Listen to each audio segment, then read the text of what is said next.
je t'ai formé. Deuxièmement, il lui dit, je te connaissais. Ça, c'est intéressant. Dieu nous connaît. Nous, quand nous nous rencontrons, il nous faut du temps pour se connaître, n'est-ce pas?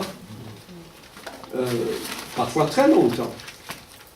Mais Dieu n'a pas besoin de temps pour nous connaître, il nous connaît. Il nous connaît même mieux que quelqu'un d'autre nous connaît. Il nous connaît même mieux que nous nous connaissons nous-mêmes. Et ça, c'est important parce que parfois, Dieu nous appelle et il nous dit, voilà, fais ça et ça et ça. Et nous répondons, je ne suis pas capable, moi je ne sais pas faire ça. Et Dieu dit, je sais que tu sais le faire, que tu peux le faire, parce que moi je te connais. Je te connaissais. Il nous connaît. Et la Bible dit, ceux qu'il a connus, il les a aussi prédestinés. À quoi? À un ministère dans son royaume et dans son Église.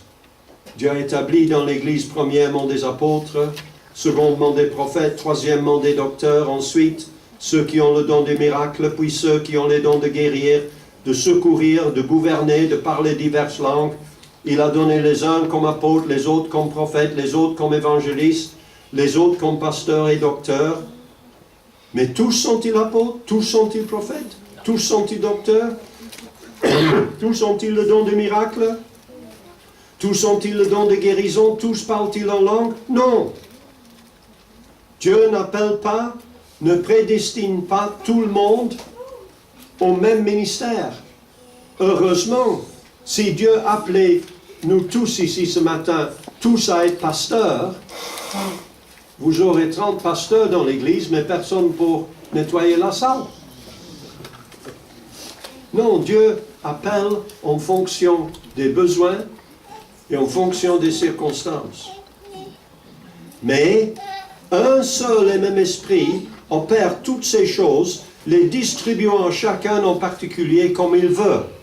Car comme le corps est un et a plusieurs membres, et comme les membres du corps, malgré leur nombre, ne forment qu'un seul corps, ainsi en est-il de Christ. On comprend l'illustration, et l'apôtre Paul, dans sa lettre aux Corinthiens, il explique cette illustration. Il dit, la main n'a pas la même fonction que le pied, n'est-ce pas? Si tout va bien, nous avons 2 mains et 2 pieds. Si un jour le pied dit, je suis fatigué d'être pied, j'ai marre d'être pied, je vais devenir main. Alors nous aurions 3 mains et seulement un pied. Notre corps ne va plus fonctionner, n'est-ce pas? Chaque membre a sa place et a sa fonction. Et le corps fonctionne avec succès quand chaque membre remplit la fonction qui lui est accordée. Alors, il nous connaît. Troisièmement, Dieu dit à Jérémie, je t'ai consacré. Et frères et sœurs, la consécration, c'est au cœur de l'appel divin. Qu'est-ce que c'est la consécration? La consécration nous met à part. Nous enlève du milieu où nous étions pour nous mettre dans un milieu où nous sommes au service de l'Éternel, où notre priorité est le service du Maître. Et l'appel de Dieu nous met à part pour accomplir la tâche ou le ministère que Dieu nous confie. Et cette tâche et ce ministère devient notre occupation principale, notre priorité. Et puis il dit, et je t'ai établi. Ceci est souvent mal compris. Nous avons lu que Paul écrit aux Romains, ceux qu'il a prédestinés, il les a aussi appelés. Qu'est-ce que ça veut dire la prédestination? quand nous lisons que Dieu nous a prédestinés.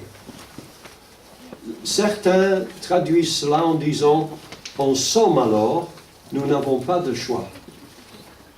Nous n'avons pas de volonté libre. Nous sommes préprogrammés comme des robots. » N'est-ce pas? Dieu a tout décidé d'avance et nous sommes obligés, nous ne pouvons pas faire autrement que d'obéir, de suivre machinalement. Est-ce que c'est comme ça? Non. Non, hein? Dieu n'a pas créé des robots. Vous ne pouvez pas avoir de la communion fraternelle avec un robot. N'est-ce pas? Ce n'est pas la même chose. La prédestination dans la Bible n'est pas une préprogrammation. C'est une expression de la volonté parfaite de Dieu pour chaque personne. Nous sommes prédestinés au salut. Nous sommes prédestinés par Dieu à son service. Mais nous restons libres de marcher selon son plan ou non. Nous pouvons choisir de ne pas servir Dieu, de ne pas nous convertir. Nous ne sommes pas des robots, nous avons notre volonté propre. Et nous voyons cela aussi dans les illustrations bibliques. Quand Dieu appelle Jonas, « Lève-toi, va à Ninive, la grande ville, et crie contre elle. » Jonas s'est levé, mais pas pour aller à Ninive. Il a pris le bateau dans l'autre sens, pour aller à Tarsis, loin de la face de l'Éternel. Qu'est-ce que nous avons là? Dieu appelle Jonas et Jonas dit non.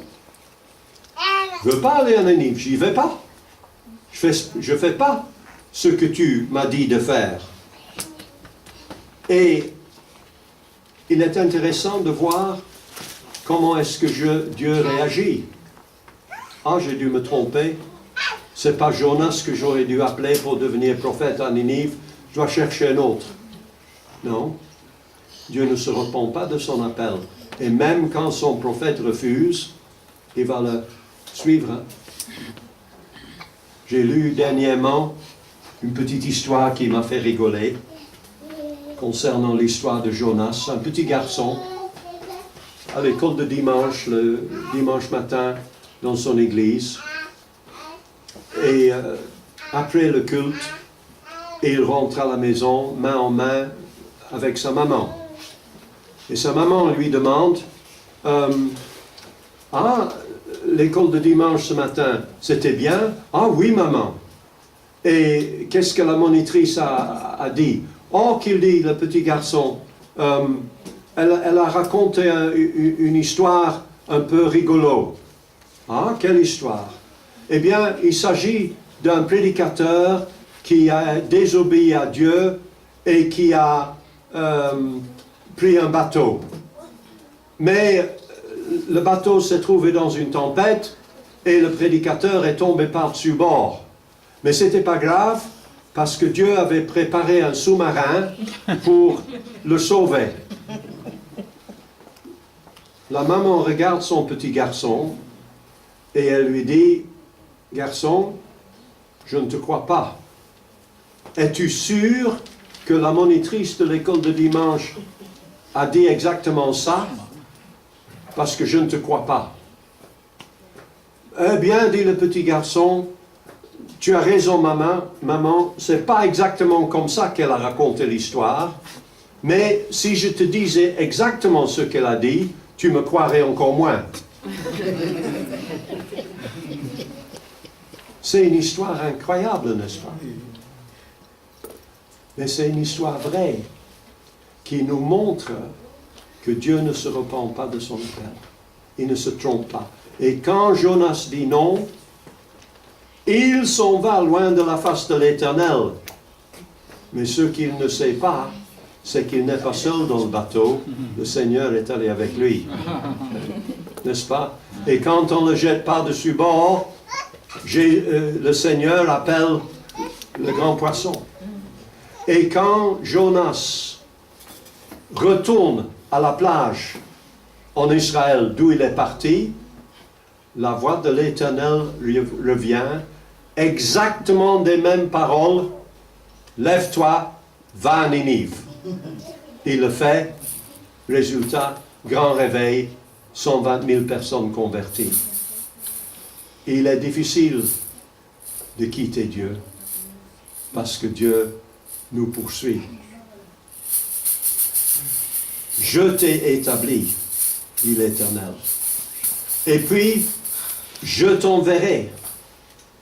Et ça, c'est important. Quand nous recevons un appel de Dieu, nous ne sommes pas le chef nous-mêmes. Nous ne sommes pas commandants. Nous ne sommes pas capitaines. C'est lui. Nous n'avons qu'à obéir des ordres. Je t'enverrai. Quand Dieu appelle Moïse au buisson ardent, Moïse doute que le peuple d'Israël va croire que Dieu l'a appelé. Et Dieu lui répond, « C'est ainsi que tu répondras aux enfants d'Israël, celui qui s'appelle « Je suis », moi envoyé vers vous. Je ne viens pas, ce n'est pas mon idée de vous livrer de l'esclavage de l'Égypte. C'est Dieu qui m'envoie. Et frères et sœurs, quand Dieu nous appelle, pour quelque tâche ou quelque ministère que ce soit, ne perdons jamais de vue. C'est Dieu qui nous envoie. C'est Dieu qui est le chef. C'est Dieu qui est le général. N'est-ce pas? L'Église ne nous envoie pas. Le pasteur ne nous envoie pas. Il nous soutient. Il nous épaule. Il prie pour nous. Ils reconnaissent notre appel, mais c'est Dieu qui nous envoie. Et puis, il dit à Jérémie, « Je t'ordonnerai. » À partir du moment où nous répondons oui à l'appel de Dieu, nous nous plaçons sous ses ordres. Nous nous soumettons à Dieu, volontairement et avec enthousiasme, parce que nous voulons que le règne de Dieu se manifeste dans notre vie, dans chaque aspect de notre vie, chaque action, chaque parole, chaque pensée. C'est Dieu qui est le patron. Je t'ordonnerai. Je t'ordonnerai.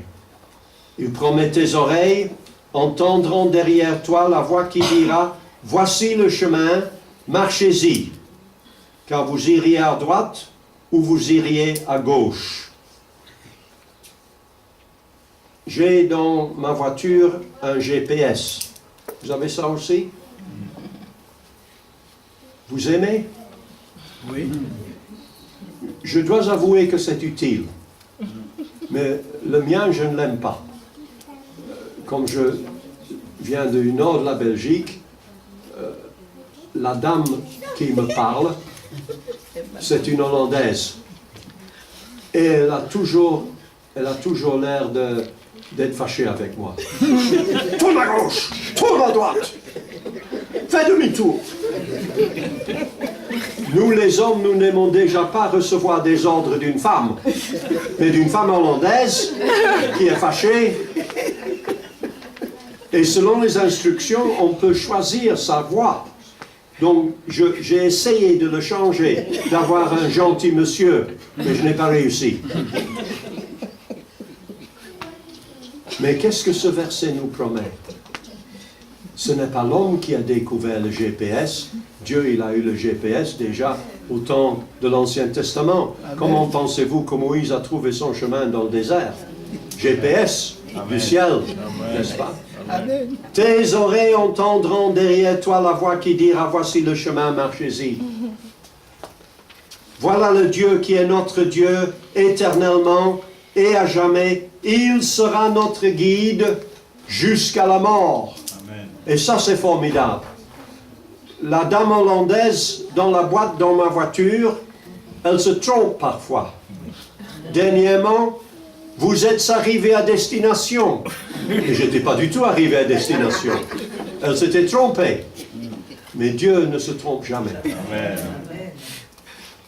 Et alors, l'instruction suivante à Jérémie est logique. Ne crains pas, ne crains point, car je suis avec toi. Ne crains point, c'est le verset favori de Dieu dans la Bible. Répété plus de 120 fois. Si Dieu se répète plus de 120 fois, qu'est-ce que ça veut dire? Je pense qu'il veut que nous ne craignons pas. S'il le dit 120 fois, c'est qu'il veut que nous ne craignons pas. Et « je suis avec toi », c'est aussi un verset favori, répété 17 fois dans la parole de Dieu. Mais qu'est-ce que ça veut dire? Je suis avec toi. Communion, amitié, encouragement, conseil. Oui, tout cela, mais bien plus. Je suis avec toi pour te délivrer, dit l'Éternel. Pas je suis avec toi pour me moquer de toi quand tu chutes. Pas je suis avec toi pour observer ce que tu fais. Non, je suis avec toi pour te délivrer. Dieu ne se contente jamais d'être spectateur. Il veut être joueur dans notre vie. C'est important ça. Vous n'êtes jamais allé à un match de foot? Oui? Moi, je n'aime pas. Je suis allé au match de foot. Vous voyez la scène, vous avez des milliers de personnes sur les tribunes et 22 hommes qui chassent une balle sur la piste. C'est ça, hein? Ceux qui ont été à un match de foot, vous me donnerez raison. Les gens qui se trouvent, les milliers de personnes qui se trouvent dans les tribunes, ils savent tous beaucoup mieux jouer que les 22 qui chassent la balle sur la piste. Comment est-ce que je sais ça? J'écoute ce qu'ils crient. Oui, hein? Mais ils restent spectateurs. Ils ne descendent pas pour jouer, pour montrer. Ils ne sont pas crédibles. Ils ne sont pas crédibles. Et Dieu ne veut pas que ses enfants restent spectateurs. Dieu n'est pas spectateur. Quand il vient au culte le dimanche matin, il dit là où 2 ou 3 sont réunis en mon nom, je suis au milieu de vous. Oui, il chante avec nous. Oui, il prie avec nous. Mais ce n'est pas pour ça qu'il est venu seulement. Il ne veut pas rester seulement spectateur. Il veut participer. Il est venu surtout pour nous bénir chacun. Et quand Dieu dit à Jérémie, je suis avec toi, ne crains pas, je suis avec toi pour te délivrer. Et cela est une promesse qui est répétée. Ce n'est pas seulement donné à Jérémie. Ainsi parle maintenant l'Éternel qui t'a créé au Jacob, celui qui t'a formé au Israël. Ne crains rien, car je te rachète, je t'appelle par ton nom, tu es à moi. Si tu traverses les eaux, je serai avec toi. Les fleuves ne te submergeront point. Si tu marches dans le feu, tu ne te brûleras pas. La flamme ne t'embrasera pas, car je suis l'Éternel ton Dieu, le Saint d'Israël ton Sauveur. Ne crains rien, car je suis avec toi. Le psalmiste chante, si je monte aux cieux, tu y es. Si je me couche au séjour des morts, t'y voilà. Si je prends les ailes de l'aurore et que j'aille habiter à l'extrémité de la mer, là aussi ta main me conduira et ta droite me saisira. Quand je marche dans la vallée de la mort, de l'ombre de la mort, je ne crains aucun mal, car tu es avec moi. Ta houlette et ton bâton me rassurent. Je suis avec toi pour te délivrer, dit l'Éternel. Je vais me rappeler de ce verset-là mercredi après-midi, quand j'attends dans la salle d'attente du dentiste.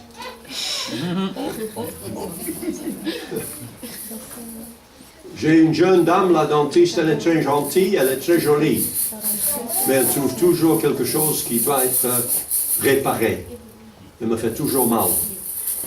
Il faut que je me rappelle mercredi après-midi, ne crains rien, car je suis avec toi. Mais c'est la vérité aussi, pour te délivrer. Et puis, à cet enfant qui est appelé à devenir prophète, je mets mes paroles dans ta bouche. Je mets mes paroles dans ta bouche. Ah, là nous avons l'essentiel de l'appel de Dieu. Nous ne disons pas nos mots à nous, nous parlons ses mots à lui. Nous ne faisons pas nos œuvres à nous, nous faisons ses œuvres à lui. Nous ne pensons pas nos pensées à nous, nous pensons ses pensées à lui. Je mets mes paroles dans ta bouche. Ça doit être musique dans les oreilles de ce jeune qui vient de dire « Je ne sais point parler ». Non, Jérémie, tu ne dois pas parler. Tu dois simplement dire ce que Dieu te dit de dire. Votre pasteur et moi, c'est ce que nous faisons le dimanche matin. Vous ne venez pas à l'église pour entendre les opinions de votre pasteur. S'il arrive demain matin, nous sommes en France, s'il arrive demain matin et il va prêcher un message et il va dire, comme c'est le jour des élections, je vais dire pour qui vous devez voter pour sauver la France. Vous allez dire Amen? J'espère que non. D'abord parce que vous ne croyez pas que quelqu'un est capable de sauver la France, sauf ce Seigneur Jésus. Mais deuxièmement, vous ne venez pas pour venir entendre ses opinions politiques à lui. Vous venez pour entendre le message de Dieu que Dieu lui a confié pour annoncer au peuple de Dieu. C'est ça.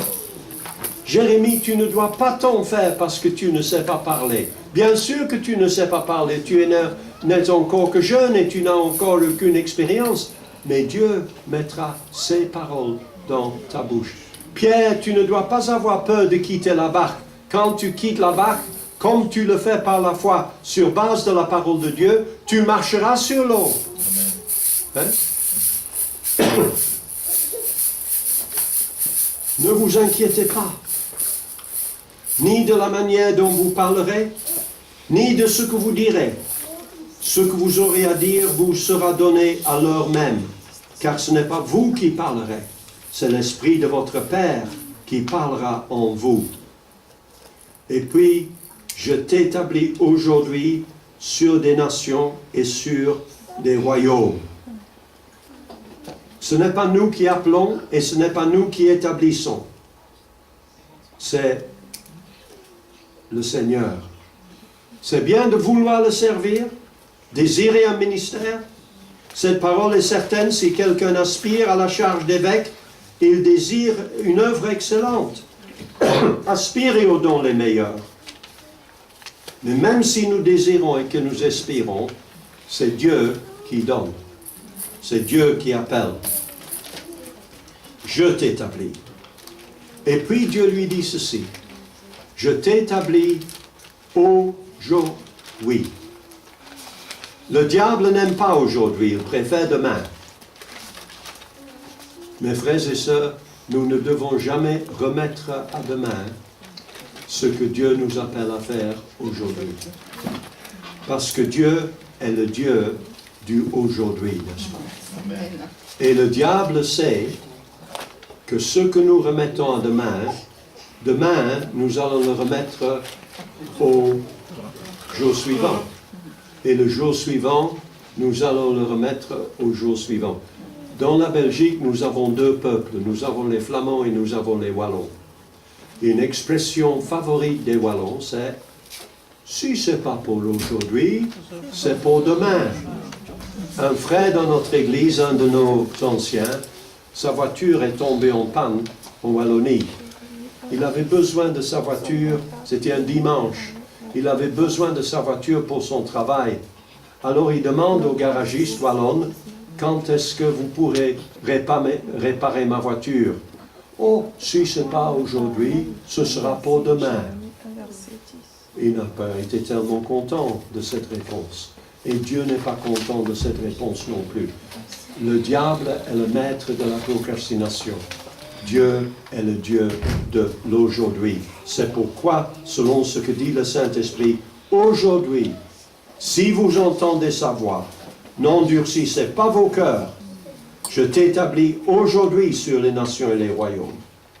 Et dixièmement, je veille sur ma parole pour l'exécuter. Frères et sœurs, l'appel de Dieu a avec lui une garantie solide. Garantie solide. Celui qui vous a appelé est fidèle, c'est lui qui le fera. Jérémie apprend ces 10 leçons. Il finit par accepter, obéir à l'appel de Dieu, devient l'un des plus grands prophètes d'Israël. À peu près 25 ans après son appel, il parle de comment il expérimente dans le quotidien de sa vie. Si je dis je ne ferai plus mention de lui, je ne parlerai plus en son nom, il y a dans mon cœur comme un feu dévorant qui est renfermé dans mes os. Je m'efforce de le contenir et je ne le puis. Et c'est ça l'appel de Dieu. Il reste aussi actuel. J'ai parlé longtemps sur Jérémie, je serai très bref sur Moïse. Mais Moïse a juste quelques points à nous montrer pour ajouter aux leçons que Jérémie nous a apprises. Paul écrit, parmi vous qui avez été appelés, il n'y a ni beaucoup de sages selon la chair, ni beaucoup de puissants, ni beaucoup de nobles, mais Dieu a choisi les choses folles du monde pour confondre les sages, Dieu a choisi les choses faibles du monde pour confondre les fortes, et Dieu a choisi les choses viles du monde, et celles qu'on méprise, celles qui ne sont point, pour réduire à néant celles qui sont. Que Dieu appelle les jeunes semble logique, mais Dieu appelle aussi les personnes âgées. Jérémie n'est qu'un enfant, peut-être 12 ans. Moïse, il a 80 ans. Et beaucoup de personnes âgées pensent qu'ils sont trop vieux. Les jeunes pensent qu'ils sont trop jeunes, et les pensionnés pensent qu'ils sont trop vieux. Mais les exemples dans la Bible prouvent le contraire. J'ai mentionné hier soir Noé, 500 ans quand il reçoit son appel. Abraham, 75 quand Dieu lui dit « Va de ton pays, de ta patrie, de la maison de ton père, dans le pays où je te montrerai. » Et Moïse a 80 ans.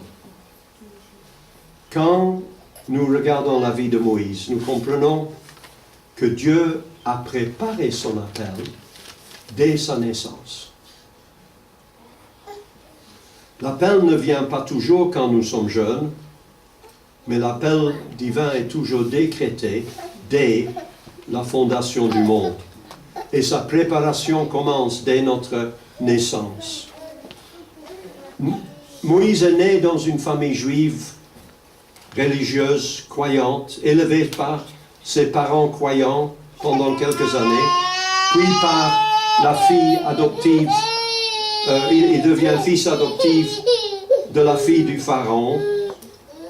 Alors il reçoit la meilleure éducation possible en Égypte à l'époque. Moïse fut instruit dans toute la sagesse des Égyptiens. Il était puissant en parole et en œuvre. Il avait 40 ans lorsqu'il vint dans le cœur de visiter ses frères, les fils d'Israël. Il en vit un qu'on outrageait. Prenant sa défense, il vengea celui qui était maltraité et frappa l'Égyptien. Pendant que ses frères... Il pensait que ses frères comprendraient que Dieu leur accordait la délivrance par sa main, mais ils ne comprirent rien. Et le jour suivant, il parut au milieu d'eux comme ils se battaient, il les exhorta à la paix. « Hommes, dit-il, vous êtes frères, pourquoi vous vous maltraitez l'un l'autre ?» Mais celui qui maltraitait son prochain le repoussa en disant « Qui t'a établi chef et juge sur nous? Veux-tu me tuer comme tu as tué hier l'Égyptien ?» Et à cette parole, Moïse prit la fuite. Il alla séjourner dans le pays de Madian. Il avait 40 ans. Il avait déjà compris le plan de Dieu pour sa vie. Il avait déjà senti que Dieu l'appelait à délivrer son peuple. Mais voici une importante leçon. Il ne suffit pas de connaître le plan. Il faut aussi connaître le calendrier de Dieu. Pourquoi est-ce que Moïse a échoué à l'âge de 40 ans? Pas parce que l'appel n'était pas valable, mais parce que ce n'était pas encore le moment. Je ne sais pas si vous êtes comme moi. Moi, je suis impatient de nature. Quand je prie, je veux que Dieu réponde tout de suite. Je ne veux pas qu'il attende demain pour m'exaucer. Et je pense que nous tous, nous sommes un peu comme ça. Mais il est clair que Dieu opère dans des dimensions de temps qui sont différentes à nos dimensions à nous. Il dit 1000 ans c'est comme un jour et un jour c'est comme 1000 ans. Et à 40 ans, le plan était juste, l'appel était juste, mais le moment n'était pas juste. Et Moïse a compris le plan de Dieu. C'est par la foi que Moïse, devenu grand, refusa d'être appelé fils de la fille de Pharaon, aimant mieux être maltraité avec le peuple de Dieu qu'avoir pour un temps la jouissance du péché, regardant l'opprobre de Christ comme une richesse plus grande que les trésors de l'Égypte, car il avait les yeux fixés sur la rémunération. C'est par la foi qu'il quitta l'Égypte, sans être effrayé de la colère du roi, car il se montra ferme, comme voyant celui qui est invisible. Et voici encore une leçon concernant l'appel de Dieu. Dieu nous appelle, mais nous avons besoin de nous préparer.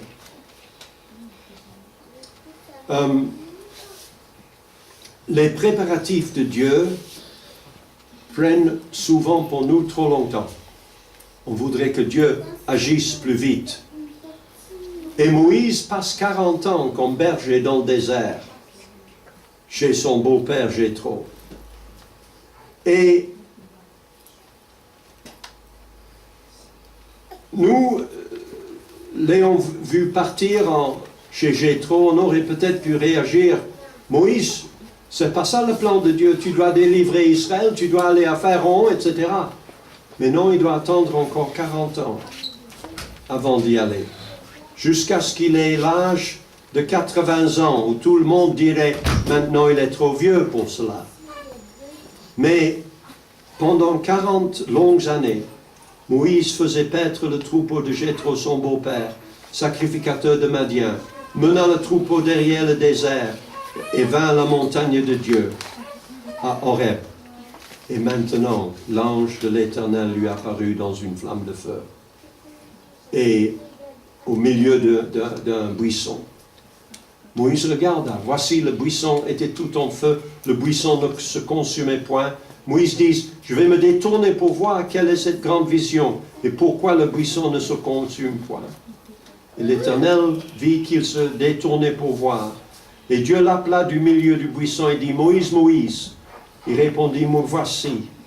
Dieu dit, n'approche pas d'ici, ôte tes souliers de tes pieds, car le lieu sur lequel tu te tiens est une terre sainte. Il ajouta, je suis le Dieu de ton père, le Dieu d'Abraham, le Dieu d'Isaac, le Dieu de Jacob. Et Moïse se cacha le visage, car il craignait de regarder Dieu. Et l'Éternel dit, j'ai vu la souffrance de mon peuple qui est en Égypte. J'ai entendu leurs cris qui font pousser ses oppresseurs. Je connais ses douleurs. Je suis descendu pour le délivrer de la main des Égyptiens et pour le faire monter dans ce pays, dans un bon et vaste pays, dans un pays où coule le lait et le miel, dans les lieux qui habitent les Cananéens, Éviens, Amoréens, Phérésiens, Éviens et Jébusiens. Voici les cris d'Israël sont venus jusqu'à moi. J'ai vu l'oppression que leur font souffrir les Égyptiens. Et maintenant, va, je t'enverrai auprès de Pharaon et tu feras sortir le peuple d'Égypte, les enfants d'Israël. Qu'est-ce que cela nous apprend? Que toutes ces années d'attente, toutes ces années de formation de Moïse n'étaient pas en vain. Maintenant, Dieu l'appelle et il va réagir. Il va réagir avec des objections. Si ceci et si cela. Et Dieu va répondre à toutes ces objections. Mais il va finir par partir et accomplir le plan de Dieu pour sa vie. Et aujourd'hui, il est considéré comme l'un, non seulement des plus grands leaders qu'Israël ait jamais eu, mais un des plus grands leaders que le monde ait jamais connu. Qu'est-ce que vous pensez si demain vous pourriez voter pour Moïse, président? Je pense que M. Macron et Mme Le Pen n'auront pas beaucoup de chance. Amen. Amen. Merci de m'avoir écouté. Il y a tant de choses à dire encore, mais vous savez, l'horloge est l'ennemi d'un prédicateur. Merci beaucoup. Amen.